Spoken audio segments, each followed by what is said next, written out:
નમસ્કાર. આજના વિડીયો દ્વારા આપ સૌને યુનિવર્સિટીમાં અમલવારી કરવાની થતી નવી યુઆરપી સિસ્ટમની એક ઓનલાઈન સર્વિસ બાબતે માર્ગદર્શન આપવાનો છે, જેમાં ઓનલાઈન બેંક રિકન્સલેશન સ્ટેટમેન્ટ સબમિટ કરવા અર્થેની જે પ્રોસેસ છે એ કઈ રીતે કરવી એ અર્થે હું તમને સ્ટેપ બાય સ્ટેપ માહિતગાર કરીશ.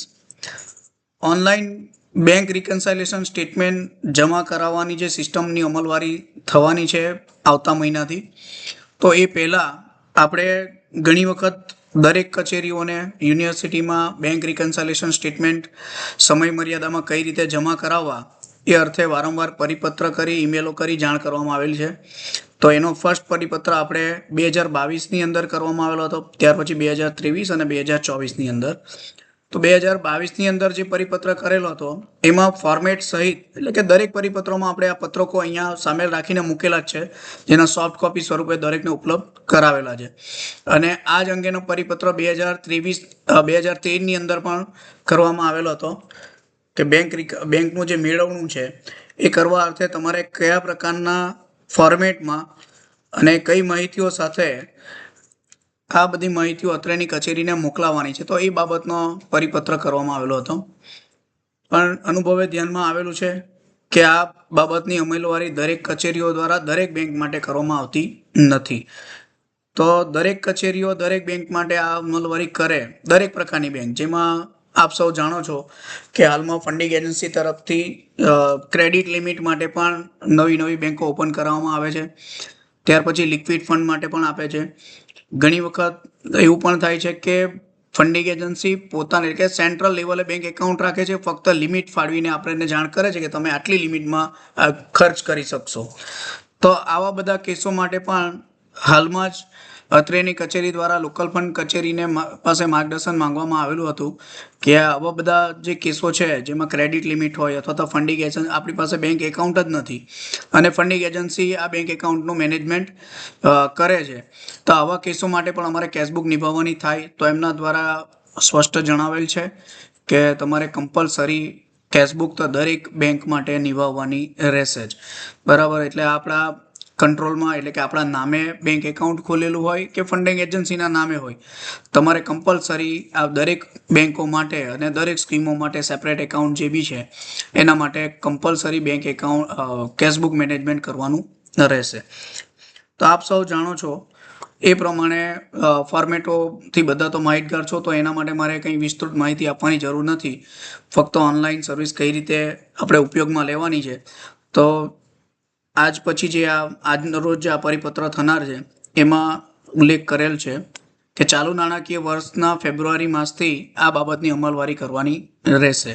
એટલે આ એક ખાસ બાબત તમારે ધ્યાન પર રાખવાનું રહેશે કે ફેબ્રુઆરી મંથથી જ, એટલે કે 2 દિવસ પછી જ તમારે આ વસ્તુની અમલવારી કરવાની ચાલુ કરી દેવી પડશે. એટલે હાલમાં અમે ઓનલાઈન સિસ્ટમની અંદર આપની કચેરીના તમામ બેંક એકાઉન્ટો એડ કરી દીધેલા છે. એની માહિતીઓ ચેક કરવા માટે તમને કઈ જગ્યાએથી ચેક કરવાનું છે એ પણ તમને અમે ડિટેલો આપી દઈશું. આ જે ઓનલાઈન સેશન છે એ દરમિયાન હું તમને જાણ કરી દઈશ. એ બધી ડિટેલો ચેક કર્યા બાદ તમારે આ દરેક બેંક ખાતાઓ માટે એપ્રિલ 2024થી લઈ અને ફેબ્રુઆરી 2025 સુધીના જે પણ બેંક રિકન્સલેશન હશે એ કમ્પલસરી 1/2/2025થી લઈ 10/2/2025 સુધીમાં આ તમામ ડેટા એન્ટર કરી અને તમારે એપ્રુવલ કરવા અર્થે અત્રે મોકલાવી દેવાના રહેશે. જો 10/2/2025 સુધીમાં બેંકના મેળવણા કર્યા અંગેના જે માહિતી ઓનલાઈન ભરવાની થાય છે એ ભરેલી ન હશે તો એમના કોઈ પણ પ્રકારના ખર્ચાઓના બિલો સબમિટ થશે નહીં. અને આ અંગે તમને સ્પષ્ટ જાણ કરવામાં આવે છે કે જો આ કારણસર તમારા બિલો સબમિટ ન થાય, કોઈ પણ પ્રકારના હોય, એમાં પછી લાઇટ બિલ હોય કે તમારું કોઈ બી આકસ્મિક બિલ હોય, એ પણ સબમિટ થશે નહીં. એની ખાસ ધ્યાનથી નોંધ લેવી.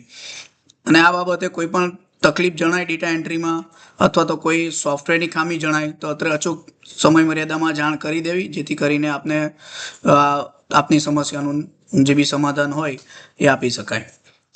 અને આ બાબતના રાઇટ્સ પણ અમે દરેક કચેરીઓમાં જે એકાઉન્ટ સંબંધિત કામગીરી સંભાળનાર વ્યક્તિ છે એમને અમે આપી દીધા છે.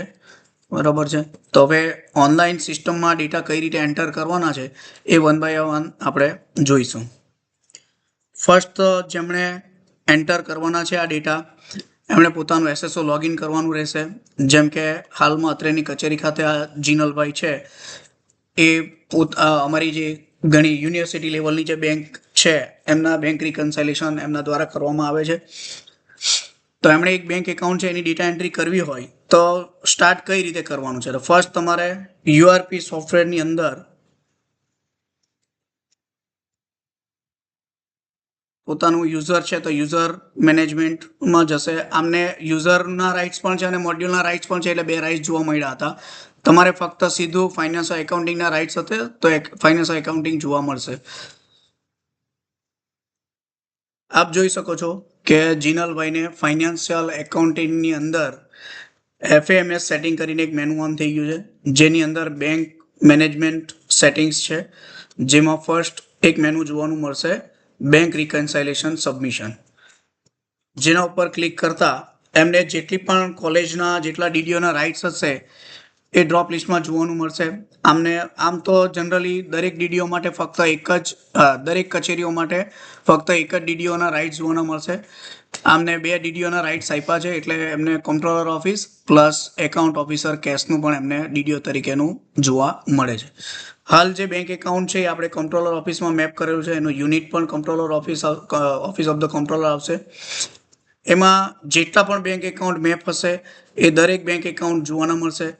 હાલ આ કચેરીમાં આશરે 31 જેટલા બેંક એકાઉન્ટ છે, એ બધા અમે એન્ટર કરી દીધા છે અને એમના મેપિંગ પણ થઈ ગયા છે અને વેરિફિકેશન પણ થઈ ગયા છે. ફર્સ્ટ જે બેંક એકાઉન્ટ છે એ બેંક એકાઉન્ટ માટે આપણે બેંક રિકન્સાઇલેશન સ્ટેટમેન્ટ એડ કરવાનું છે. તો આપ જોઈ શકો છો કે અહીં આપણે એક બેંક સિલેક્શન કરી છે.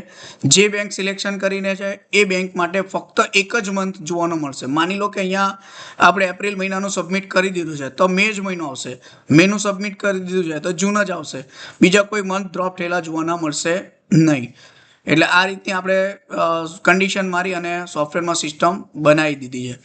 બરાબર છે. પ્લસ ઘણી વખત એવું થાય કે નવા બેંક એકાઉન્ટ ખોલવાના થતા હોય તો નવા બેંક એકાઉન્ટ વર્ષના મિડલમાંથી એટલે કે ઓગસ્ટ મહિનામાં આપણે ઓપન કર્યું છે તો અમારી સિસ્ટમમાં અમે સેટ કરેલ છે કે ઓપનિંગ ડેટ જો ચાલુ નાણાકીય વર્ષની હોય તો જે મંથમાં એ બેંકનું ઓપનિંગ થયું હોય એ જ મંથ અહીંયા સિલેક્શનમાં આવે ને ત્યાર પછી જ એના કન્ટિન્યુ મંથમાં મંથમાં રિકન્સલેશન સબમિટ કરવા માટેના ઓપ્શન જોવાના મળશે. એટલે કે અગાઉના એમણે કોઈ પણ બેંક રિકન્સલેશન જમા કરવાના રહેતા નથી.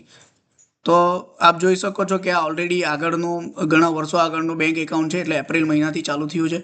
એપ્રિલ મંથ સિલેક્શન કરશો એટલે તમે જુઓ અહીંયા કે આ DDOની અંદર કે આ યુનિટની અંદર ટોટલ કેટલા બેંક એકાઉન્ટ છે?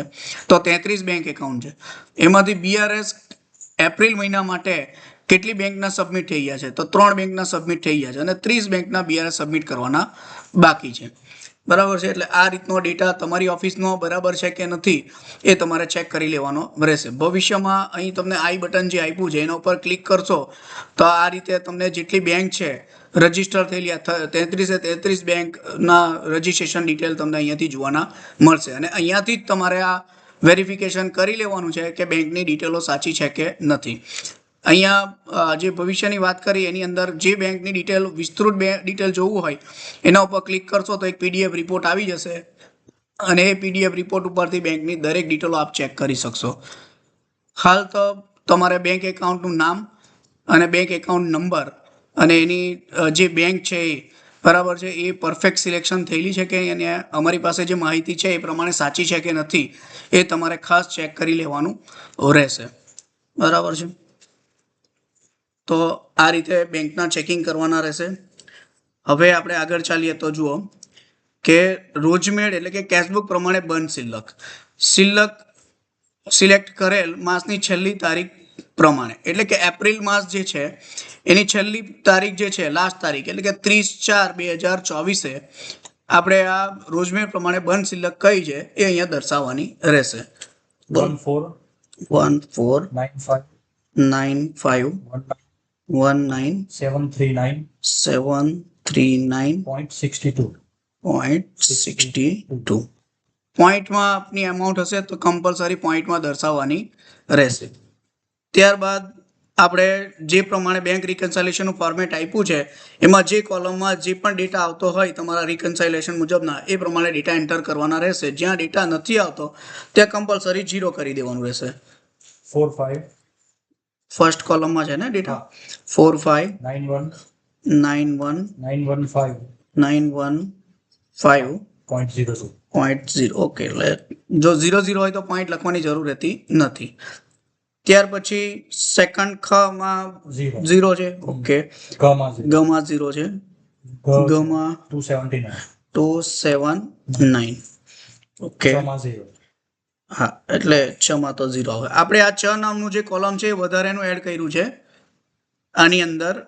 જે તમને ફોર્મેટ આપેલા છે એમાં બેંક દ્વારા જમા આપવામાં આવેલ બેંક ચાર્જિસ એટલે કે કપાત, એટલે કે આપણે બેંક દ્વારા કાપવામાં આવેલ ચાર્જિસ તો અહીંયા ડિસ્પ્લે કરેલા છે, પણ ઘણી વખત એવું થાય કે બેંક દ્વારા જમા પાછા જે ચાર્જિસ કપાત કરેલો છે ગયા મહિને એ આ મહિને આપણે એને ચાર્જિસ પાછા રિટર્ન કરી દીધા હોય તો એ પણ આપણે અહીંયા ડિસ્પ્લે કરાવવું હોય અને મેળવણામાં એને ઇન્ક્લુડ કરાવવા હોય, જો તમારી પદ્ધતિ પ્રમાણે એડ કરી અને તમારો ડેટા સાચો આવતો હોય તો તમે કરી શકો. એટલે નવા માસથી એટલે કે ફેબ્રુઆરી માસથી તમારે આ 6 ઓપ્શનનો વધારેનો ઉપયોગ કરવો હોય તો તમે કરી શકો છો. ત્યાર પછી બેંકમાં રજો 0. ઓકે. બાકીની તમામ માહિતીઓ આ બેંક ખાતા માટે 0 છે. બરાબર છે. તો જે આ સેકન્ડ ઓપ્શનનો સરવાળો છે એ પણ 0 છે અને ફર્સ્ટ ઓપ્શનનો સરવાળો જે છે અહીંયા ડિસ્પ્લે થયો છે. એટલે એ મુજબ તમારી ચોખ્ખી રકમ જે આ ડિસ્પ્લે થઈ છે એ જ રકમ તમારા બેંક સ્ટેટમેન્ટ સાથે ટેલી થાય છે કે નહીં એ તમારે પહેલાં પ્રથમ ચેક કરી લેવું. અને ટેલી થતી હોય તો તમારી બેંક સ્ટેટમેન્ટનું જે ક્લોઝિંગ છે એ તમારે અહીંયા ડિસ્પ્લે કરવાનું રહેશે. બોલો કયું છે ક્લોઝિંગ? 154141 933.62. ઓકે. આ સિસ્ટમમાં એવું બનાવવા આવ્યું છે કે ચોખ્ખી રકમ અને બેંક સ્ટેટમેન્ટમાં જણાવેલ શિલ્લક આ બંને મેચ થશે તો જ તમારાથી અહીંયાથી સેવનું બટન ક્લિક થશે, નહીં તો થશે નહીં. બીજું આમાં ફક્ત ને ફક્ત આ જે ઓપનિંગનો ડેટા છે એક જ વખત નાખવાનો રહેશે. ત્યારબાદ નેક્સ્ટ મહિનાથી તો આ જે બંધ શિલ્લક આવી એ ઓટોમેટિક કેરી ફોરવર્ડ થશે અને આ રોજમેરના ઉગડતી શિલ્લકમાં તમે નેક્સ્ટ મંથમાં એટલે કે મે મહિનાની અંદર ઓટોમેટિક જોવાની મળશે. એટલે જે બી બેંકની તમે માહિતી નાખતા છો એ બેંકમાં પ્રથમ વખત જ ફક્ત આ માહિતીઓ ભરવાની રહેશે. ત્યારબાદ આ માહિતીઓ ભરવાની રહેતી નથી. ઓકે. રોજમેર પ્રમાણે 14,135,135.12. હવે અહીંયા તમારે ખાસ ધ્યાન રાખવાનું છે કે આ જે ઓપનિંગ બેલેન્સ ફર્સ્ટ ટાઈમ જે નાખવાનું છે એમાં કોઈ પણ પ્રકારની આંકડાકીય ભૂલ રહેવી જોઈએ નહીં. કારણ કે આ એકવાર સેવ થઈ ગયા બાદ જ્યાં સુધી કોઈ એપ્રુવલ નથી આપી, જે આગળના અધિકારી જેમણે એપ્રુવલ આપવાની છે ત્યાં સુધી આ એડિટેબલ રહેશે, પરંતુ એમની એપ્રુવલ થઈ ગયા બાદ તમારાથી આ એડિટ થશે નહીં. અને જે આ બંને ડેટા છે ઓટોમેટિક નેક્સ્ટ મંથ માટે કેરી ફોરવર્ડ થઈને આવી જશે. એટલે તમારી આંકડાકીય ભૂલ રહેવાની શક્યતાઓ રહેશે જો તમે આ ખોટા આંકડા દર્શાવશો તો. એટલે ખાસ ઓપનિંગ બેલેન્સ નાખતી વખતે થોડું બરાબર ધ્યાન રાખીને નાખવાનું રહેશે. હવે તમારે જે નાખવાની છે બેંક ખાતા પ્રમાણેની ઓપનિંગ બેલેન્સ, એટલે કે તમારે એપ્રિલ 2024ની ઓપનિંગ બેલેન્સ નાખવાની રહેશે. અહીંયા 1546090338.12. ઓકે. આ પ્રમાણે ડેટા નંખાઈ ગયા બાદ તમારે સેવ બટન ઉપર ક્લિક કરવાનું રહેશે. તમે જેવું સેવ બટન ઉપર ક્લિક કરશો એટલે એક એરર મેસેજ જોવાનો મળશે તમને કે અપલોડ એટેચમેન્ટ. બરાબર. અહીંયા ખાસ ધ્યાન રાખજો, એટેચમેન્ટમાં તમારે શું અપલોડ કરવાનું છે તો પેલું બેંક સ્ટેટમેન્ટ એટેચ કરવાનું છે, પ્લસ જે આપણે BRS સબમિટ કરવા માટેના વિવિધ સર્ક્યુલરો કર્યા છે એની સાથે જે બધા ફોર્મેટો એટેચ કર્યા છે. એ સિવાય તમને એવું લાગતું હોય કે મારે આ ભવિષ્યમાં ફાઇલો શોધવી નહીં પડે, કેશબુકના કોઈ પાના સ્કેન કરીને મૂકવા હોય, બરાબર છે, દર માસે, તો તમે એ બધી ફેસિલિટી આપણે આની અંદર એક એટેચમેન્ટ રાખેલું છે. એમાં મલ્ટિપલ જેટલી પણ ફાઇલ એટેચ કરવો એટલી કરી શકો, પણ 2 ફાઇલ તો કમ્પલસરી એટેચ કરવી જ પડશે. પહેલું તો બેંક સ્ટેટમેન્ટ, બીજું તમારું મેન્યુઅલ બનાવેલું બેંક રિકન્સાઇલેશન સ્ટેટમેન્ટ સ્કેન કરેલું ડીડીઓ અને એની સહીવાળું, પ્લસ તમારું જે ચેક અને એનું મેળવવા માટે બીજું એક પત્રક આપેલું છે એ પત્રક, અને બીજા કોઈ વધારેના આધારો જોઈન્ટ કરવા હોય તો તમે કરી શકો છો. તો હાલ આપણે એક બેંક સ્ટેટમેન્ટ આના માટે સ્કેન કરીને અપલોડ કરીએ. તો આપને જે એરર જોવા મળી છે એ પ્રમાણે તમારે કમ્પલસરી અહીંયા બેંક સ્ટેટમેન્ટ અને એના બીજા પત્રકો એટેચ કરવાના રહેશે. આ સેમ સિસ્ટમ આપણે જે એકાઉન્ટિંગની અંદર આપી છે, જેમાં મલ્ટિપલ ફાઇલ અપલોડ કરવાનું ઓપ્શન આપેલું છે, એ જ પ્રમાણે તમે કરી શકશો. એક કરતાં વધુ ફાઇલ એકસાથે પણ અપલોડ થશે, સિંગલ પણ થશે. તો એડ ફાઇલ કરીશું, જેની અંદર સ્ટોવ ઉપર અહીં એપ્રિલ મહિનાનું પ્રથમ એપ્રિલ 2024 બેંક સ્ટેટમેન્ટ કરીને ફાઇલ છે, એ ફાઇલ તમારે અપલોડ કરવાની રહેશે. અને એના સપોર્ટિંગ ડોક્યુમેન્ટ એટલે અધર બીજા બેંક રિકન્સલેશન રિલેટેડ ડોક્યુમેન્ટ જે તમે ચડાવવા માંગો છો, જેમાં આપણા ફોર્મેટો છે, પ્લસ તમારે કેશબુકના પાના સ્કેન કરીને ચડાવવા હોય તો પણ તમે ચડાવી શકો. આ પ્રમાણે 2 ફાઇલો અપલોડ કરી છે. એ અપલોડ થઈ ગયા બાદ અહીં આપ સેવ બટન ઉપર ક્લિક કરજો એટલે આ રેકોર્ડ સેવ સક્સેસફુલ એનો મેસેજ જોવાનો મળશે. ત્યાર પછી આપે સેવ કરેલા તમામ રેકોર્ડો ફાઇન્ડ કરવા હોય એપ્રિલ મે જે પણ મંથ હોય તો તમે જોઈ શકશો. તો હાલમાં જે આપણે બેંક રિકન્સલેશન સબમિટ કર્યું છે એ 204 લાસ્ટમાં છે, એ બેંક માટે કર્યું છે. આ જે ઓપ્શન અહીંયા આપને ઓપ્શન સમજાવી દઉં. ફર્સ્ટ ઓપ્શન છે બેંક રિકન્સલેશન સબમિટ થયા બાદ એને એપ્રુવલ સ્ટેજમાં મોકલવા માટેનો છે. સેકન્ડ છે તમારે કોઈ ડેટા એડિટ કરવો હોય એના માટેનો છે. એ ફક્ત ને ફક્ત જ્યાં સુધી તમે ફર્સ્ટ એપ્રુવલ કોઈ ઉપલા અધિકારીએ નથી આપી ત્યાં સુધી તમે એડિટ કરી શકશો. ફર્સ્ટ એપ્રુવલ મળી જશે પછી આ એડિટ થશે નહીં. સેકન્ડ ઓપ્શન પ્રિવ્યૂ જોવા માટેનું છે, કે જે તમે સબમિટ કર્યું છે એ જ ફરીથી ચેક કરવું હોય તો એના માટેનો છે, પ્રિવ્યૂ જોઈ શકશો તમે.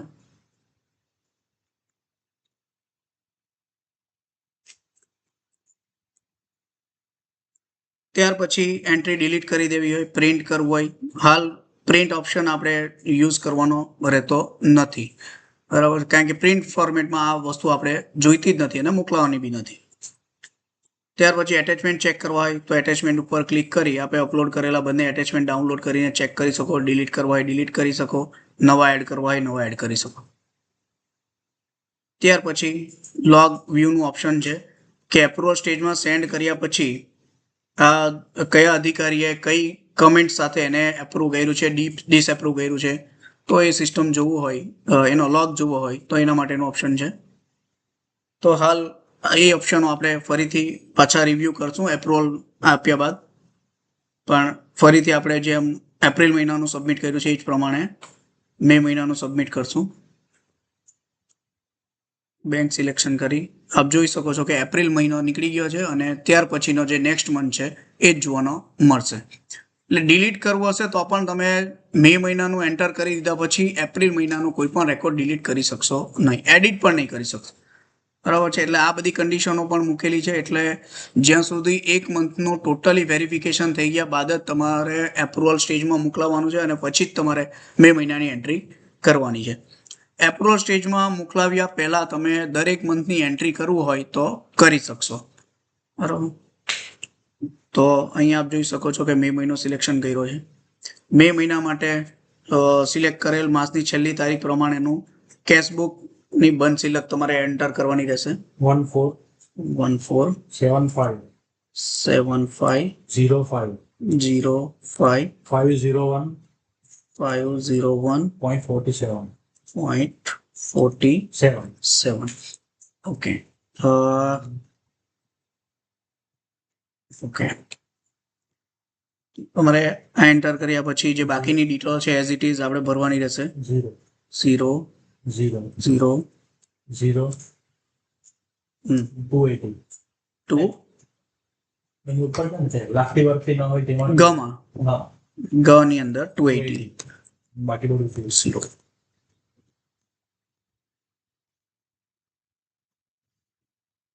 ઓકે, અને બેંક સ્ટેટમેન્ટ પ્રમાણે ક્લોઝિંગ બેલેન્સ 147575 05 781.50 લખી દઉં છું. એટલે આપણે ક્રોસ વેરિફિકેશન માટે અહીંયા જોઈએ કે આ ડેટા અને આ ડેટા મેચ નથી થતો તો સેવ કરવા દેશે. તો પ્રથમ તો તમને મેસેજ આપી દેશે કે અમાઉન્ટ મિસમેચ, એટલે કે જ્યાં સુધી તમારું કેશબુકનું અને ચોખ્ખી જે ક્લોઝિંગ આવી છે એનું અને તમારી બેંક સ્ટેટમેન્ટમાં જણાવ્યા પ્રમાણેની સિલકનું ક્લોઝિંગનું આનું મેળવણું ન થાય ત્યાં સુધી તમને એ સેવ જ નહીં કરવા દેશે સિસ્ટમ. ફરીથી સેવ કરશો એટલે તમને એટેચમેન્ટ માટે એરર આપશે. એટેચમેન્ટ કમ્પલસરી તમારે નાખવાનું રહેશે અને એટેચમેન્ટમાં ખાસ ધ્યાન આપવાનું કે તમે જે પણ એટેચમેન્ટ કરો છો એમાં 2 ફાઇલ તો કમ્પલસરી હોવી જ જોઈએ, જેમાં બેંક સ્ટેટમેન્ટ અલગથી અને બેંક સ્ટેટમેન્ટના નામ પણ આ રીતે જ આપવાના છે. પ્રથમ મંથનું નામ ડેશ કરી જે પણ ફાઇનાન્શિયલ યર ચાલતું હોય ફાઇનાન્શિયલ યરનું નામ અને પાછળ બેંક સ્ટેટમેન્ટ લખવું. એટલે આ પ્રમાણે તમારે ફાઇલનું નામ પણ કમ્પલસરી આ રીતે જ આપવાનું છે. ત્યાર પછી સેકન્ડ ફાઇલ જે પણ અપલોડ કરવાની થતી હોય એ તમે એનું નામ ગમે આપી શકો, બરાબર, તમારી રીતે. આ તમારા મેનેજમેન્ટ માટે વધુ સારું રહેશે અને અમારે વેરિફિકેશન માટે આ બેંક સ્ટેટમેન્ટ અલગથી જ જોઈશે, કારણ કે તમે એક સાથે બધા ડોક્યુમેન્ટ અપલોડ કરશો તો જે પણ એપ્રુવલ ઓથોરિટી છે એમણે બધા જ ડોક્યુમેન્ટો ચેક કરવા પડશે અને પછી તમારે બધી એપ્રુવલ એટલે કે વારા પેજો શોધવા પડશે બેંક સ્ટેટમેન્ટને રિલેટેડ. એટલે બેંક સ્ટેટમેન્ટ અલગથી જ તમે એટેચ કરશો તો એ વધારે સારું રહેશે. તો આ બધી ફાઇલો એક સાથે અપલોડ કરવું હોય તો તમે અહીંયા એટેચ કર્યા પછી સીધું સ્ટાર્ટ અપલોડ કરશો એટલે એટેચ થઈ જશે. અને સિંગલ અપલોડ કરવું હોય તો તમારે ઓપ્શન બાજુમાં આપેલા છે. બરાબર, આ રીતે ફાઇલ એટેચ કરી છે અને અહીંયાથી સેવ બટન ઉપર ક્લિક કરશું. સિસ્ટમ બધું ચેક કરશે, એના બધા ડેટા સાચા હશે. તમે જે નાખ્યા છે એ પ્રમાણે તમારા બેંક સ્ટેટમેન્ટ પ્રમાણેના સાચા ડેટા અહીંયા એન્ટર કરવાના. બધું પરફેક્ટ હશે તો તમને સેવ કરવા માટે આગળની પ્રોસેસ મળશે, અને નહીં તો જ્યાં પણ સિસ્ટમ અટકાવી શકે ત્યાં તમને અટકાવવાનો પ્રયત્ન કરશે. તો જોઈ શકો છો કે આપણે એપ્રિલ મહિનાના રિલેટેડ એક બેંક રિકન્સલેશન સબમિટ કર્યું છે, એને એપ્રુવલમાં મોકલાવીએ છીએ. તો એપ્રુવલમાં મોકલાવવા માટે અહીં ગ્રીન આઇકોન જે આપ્યો છે એરો કલરનો એ તમારે ક્લિક કરવાનો રહેશે.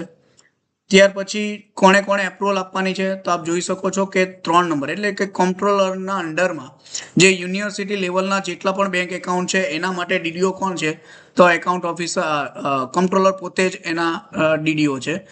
તો એમનું નામ એપ્રુવલ ઓથોરિટીમાં આવ્યું છે.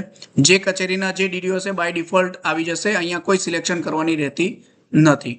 ત્યાર પછી યુનિટ હેડ કોણ છે તો ભાઈ આ ઓફિસ માટે યુનિટ હેડ પણ કમ્પ્ટ્રોલર જ છે અને એપ્રુવલ ઓથોરિટી કોણ છે તો ફાઇનાન્સમાં પણ કમ્પ્ટ્રોલર જ છે, બરાબર છે. તો આ પ્રમાણે દરેક કર્મચારી હોય એટલે કે કોલેજ હોય, માની લો કે NMCA છે તો એમના જે ડીડીઓ છે એ અહીંયા એપ્રુવલ ઓથોરિટી તરીકે આવશે ડીડીઓમાં. ત્યાર પછી જે એમના યુનિટ હેડ છે એટલે કોલેજના પ્રિન્સિપાલ ડીન છે એમનું નામ યુનિટ હેડમાં જોવાનું મળશે અને ફાઇનાન્સ ઓથોરિટી તરીકે કન્ટ્રોલરનું જોવાનું મળશે. આ રીતે સિલેક્શન ઓટો સિલેક્શન થઈને આવશે. કોઈ ભૂલ હોય તો તમારે અત્રેની આઈટી વિભાગનો સંપર્ક કરવાનો રહેશે. જો કોઈ ડીડીઓ બદલાયા હોય, કોઈ યુનિટ હેડ બદલાયા હોય તો એમને રિલેટેડ જે પણ ફેરફાર કરાવવાના હશે એ તમારે કરાવી લેવાના રહેશે. ત્યારબાદ ફરીથી આને સેન્ડ કરવાનું રહેશે એપ્રુવલ અર્થે. તો આ હાલમાં આપણે આ એન્ટ્રીને સેવ કરીએ, ઓકે કરીએ. એટલે આ એક એન્ટ્રી એપ્રુવલ અર્થે સેન્ડ થઈ ગઈ છે. ત્યાર પછી મે મહિનાની અંદર જે પણ બેંક એકાઉન્ટ છે એની સેન્ડ કરવાની બાકી છે, એટલે કે આપણે હાલમાં આ બેંક એકાઉન્ટ માટે સેન્ડ કરવાનું છે. એમાં પણ સેમ પ્રોસિજર છે, સિમ્પલ ડેટા વેરીફાઈ કરી અને સેવ કરવાનું રહેશે.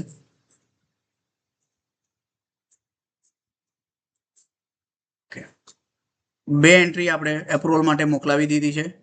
હવે યુનિટ હેડ, ડીડીઓ અને કન્ટ્રોલરનું એકાઉન્ટ લોગિન કરી આપણે 1 by 1 ચેક કરીશું. તો હાલ દરેક ઓથોરિટી તરીકે કન્ટ્રોલરનું જ છે, તો આપણે એપ્રુવલ અર્થે કન્ટ્રોલરની અંદર જ જોવાનું મળશે. તો કન્ટ્રોલર જે છે યુનિવર્સિટી ઓફિસર એમનું જે લોગિન છે એ લોગિન કરવાનું રહેશે.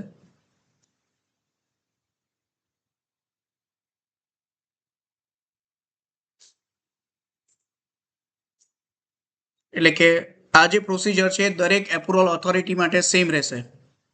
ડીડીઓ હોય, યુનિટ હેડ હોય કે યુનિવર્સિટી ઓફિસર હોય કે કમ્પ્ટ્રોલર હોય, બરાબર. આપ જોઈ શકો છો કે હાલમાં એક નવું મેનુ એડ થયેલું જોવાનું મળશે, ચોરસ બોક્સ, જેની અંદર યુઆરપી એપ્રુવલ્સ, એટલે કે દરેક યુઆરપી એપ્રુવલ જેટલી બી પ્રકારની યુઆરપી એપ્રુવલ આવશે આ દિન પછી એ બધી આની અંદર જ જોવાની મળશે. આ અગાઉ આપણે એક માઇનસ એક્સપેન્સ એપ્રુવલ સિસ્ટમ બનાવી છે MEA. એના માટેની કોઈ એપ્રુવલ હોય તો અહીંયા જોવાની મળશે, અને BRS બેંક રિકન્સલેશન સ્ટેટમેન્ટના રિલેટેડ કોઈ એપ્રુવલ હશે તો આની અંદર જોવાની મળશે. આપ જોઈ શકો છો કે આપણે બે બેંકને એપ્રુવલ અર્થે, બે સ્ટેટમેન્ટને એપ્રુવલ અર્થે મોકલાવ્યા છે. તો હાલ એને એપ્રુવલ કરવા માટે એપ્રુવલ ઓથોરિટી આ જે ફર્સ્ટ પેન્સિલ આકારનું જે બટન છે એના ઉપર ક્લિક કરશે. એ પહેલાં એના લોગ વ્યૂ કરવા હોય તો એના ડિટેલ અહીંયાથી ચેક કરી શકશે, જે એમણે ડેટા અપલોડ કર્યા છે. ત્યાર પછી એમણે ખાસ શું ચેક કરવાનું છે તો એમનું બેંક સ્ટેટમેન્ટ પ્રમાણે જે ક્લોઝિંગ બેલેન્સ છે એ, અને આ જે આપણે ફાઇલ એટેચ કરી છે એની અંદર એમના ક્લોઝિંગ બેલેન્સ સાથે ડેટા મેચ થાય છે કે નથી એ ચેક કરવાના રહેશે. તો આપ જોઈ શકો છો કે અહીં ક્લોઝિંગ બેલેન્સ 1541119336 છે. એ જ ડેટા 1541119336, બરાબર. એટલે આ ડેટા અને આ ડેટા મેચ થયા હોય તો એમણે એપ્રુવલ આપવાની રહેશે, નહીં તો એપ્રુવલ આપવાની રહેતી નથી. તો આપ જોઈ શકો છો કે અહીં આ લોગ રિપોર્ટ છે. ત્યાર પછી એટેચમેન્ટ ફક્ત ચેક કરવા અહીંયાથી થશે. પ્રિન્ટની જરૂર છે એની, એ ઓપ્શન આપણે અહીંયાથી હાઇડ કરવાનું છે, અને એપ્રુવલ આપવા માટે આ પેન્સિલ બટન ઉપર ક્લિક કરવાનું રહેશે. ત્યારબાદ જો ડીડીઓએ એપ્રુવલ આપી હશે, અહીં આ કેસમાં દરેક સ્ટેજમાં ફક્ત ને ફક્ત જે એકાઉન્ટ ઓફિસર છે, યુનિટ હેડ છે અને ડીડીઓ છે, એમાં જે કમ્પ્ટ્રોલર છે એમણે એપ્રુવલ આપવાની છે, એટલે કશું ડિસ્પ્લે થયેલું જોવાનું મળતું નથી. બીજા કેસોમાં જે પણ ડીડીઓએ એપ્રુવલ આપી હશે એમની એપ્રુવલ અહીં જોવાની મળશે, યુનિટ હેડની એપ્રુવલ અહીં જોવાની મળશે, અને ફાઇનાન્સ ઓથોરિટીની. ખાસ ધ્યાન રાખવાનું છે, MEA હોય કે આ BRS હોય કે ત્યાર પછીની આવનાર કોઈ પણ એપ્રુવલ હોય છે, ઘણી સિસ્ટમો હવે આ જ પ્રમાણે ઓનલાઈન આપણે થવા જઈ રહી છે, જેમાં કાગળનો વ્યય થતો હોય, સમયનો વ્યય થતો હોય, માનવબળનો વ્યય થતો હોય, આ બધી જ જે ઓનલાઈન એપ્લિકેશનો છે એ કરવા અર્થેની પ્રોસેસ હાલમાં અત્રેની ઓફિસની તો પૂરેપૂરી જે સિસ્ટમ છે એને ઓનલાઈન કરવા માટેની પ્રક્રિયા ચાલી રહી છે. તો એ તો બધી આ રીતે થઈ જશે. અધર એડમિનિસ્ટ્રેટિવ જે પણ એપ્રુવલ્સ છે એના માટે પણ ભવિષ્યમાં IT વિભાગ દ્વારા ઓનલાઈન પ્રક્રિયાઓ માટે ની કાર્યવાહી હાથ ધરવામાં આવશે, અને એની સિસ્ટમ પણ આ જ પ્રમાણે સેમ રહેશે. તો જ્યારે પણ એપ્રુવલ ઓથોરિટી છે એમણે સ્ટેજ એપ્રુવલ કે રેકમેન્ડેશન જે પણ કરતા હોય સિલેક્શન કરી કમ્પલસરી એપ્રુવલ ઓથોરિટી સિવાયના, એટલે કે રેકમેન્ડેશન અધિકારી છે એમણે ખાસ પોતાની રિમાર્ક્સ આની અંદર નાખવાની રહેશે કે એમણે શું ચેક કર્યું છે, કેવી રીતે કર્યું છે, અને જો બધો ડેટા સાચો હોય તો તે અંગેની પણ રિમાર્ક્સ લખવાની રહેશે. માની લો કે એકાઉન્ટ કમ્પ્ટ્રોલર છે એમણે તો સિમ્પલ જે ડેટા સબમિટ થયો છે એને એપ્રુવલ જ કરવાનો હોય તો એને એપ્રુવ કરી દીધું છે, એની અમે એપ્રુવ રિમાર્ક નાખી દીધી છે, ટર્મ્સ એન્ડ કન્ડિશન એક્સેપ્ટ કરી છે અને સેવ કરશું એટલે આ ડેટા એપ્રુવ થઈ જશે. અને એ જ પ્રમાણે સેકન્ડ ઓપ્શનને ચેક કરી એના એટેચમેન્ટ મુજબ બેંક રિકન્સિલિયેશન બેંક સ્ટેટમેન્ટ સાથે બેંકની લાસ્ટ એમાઉન્ટ છે એ ચેક કરી લેવાની રહેશે.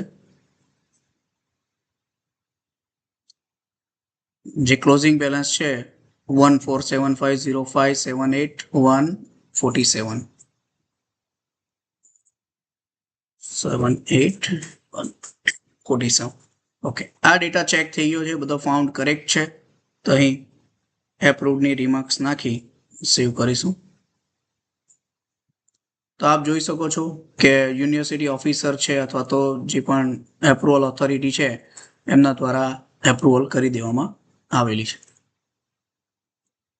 હવે આપણે જે એન્ટ્રી કરનાર કર્મચારી છે એમના લોગિનની અંદર એકવાર ફરી ચેક કરી લઈશું કે આ જે એપ્રુવલ છે એનું સ્ટેટસ શું જોવાનું મળે છે. બેંક એકાઉન્ટ બોલ્યો 10 8 51 10 38 73204. તો આ બેંક એકાઉન્ટના અગેન્સ્ટમાં આપણે એપ્રિલ અને મે મહિનાની. અચ્છા, બીજી એક ખાસ વસ્તુ, આ જે ડેટા છે ફક્ત ને ફક્ત પર્ટિક્યુલર ફાઇનાન્શિયલ યર પૂરતો જ તમને જોવાનો મળશે.